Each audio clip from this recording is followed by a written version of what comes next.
மாரி செல்வராஜோட பைசன் வந்து பார்த்தீங்கன்னா தமிழ்நாடு முழுவதும் மிக பிரம்மாண்டமான ஒரு வெற்றி படமாக மாறி இருக்கு.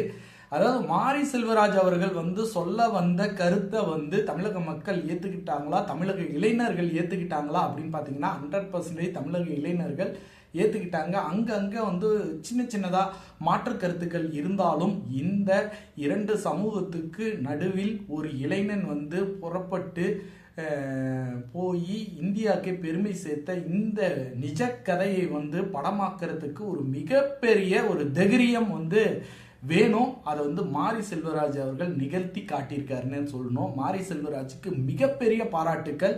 அதாவது ஒரு படம் அப்படிங்கிறது வந்து படம் நிறையா வரும், ஆனால் ஒரு காவியம் அப்படின்னு சொன்னோம் அப்படின்னா இந்த பைசனை கண்டிப்பாக நீங்கள் சொல்லியே ஆகணும். ஏன்னா படத்தோட எண்ட்ல இருந்து படத்தோடைய ஸ்டார்டிங்லேருந்து எண்டு வரைக்கும் பார்த்தீங்க அப்படின்னா அவர் என்ன நடந்துச்சோ அந்த விஷயத்த வந்து கச்சிதமாக அழகாக நம்மளுடைய உணர்வுகளை வந்து உணர்வுகளுக்குள்ள அந்த விஷயத்தை வந்து செலுத்தின விதம் இருக்கு இல்லைங்களா, அதுதான் வந்து மாரி செல்வராஜ் வந்து இந்த படத்தோடைய மிகப்பெரிய வெற்றி அப்படின்னே நான் சொல்லுவேன்.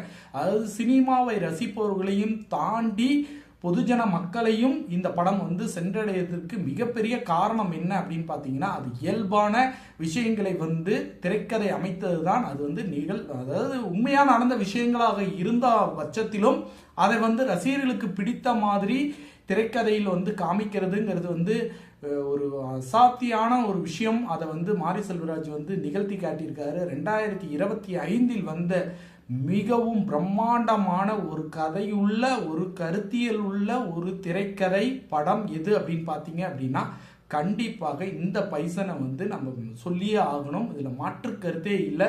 பைசனுக்கு கண்டிப்பாக தேசிய விருது கிடைத்தால் அதில் மிகப்பெரிய பெருமைப்படுவேன். அது கண்டிப்பாக அமையணும்.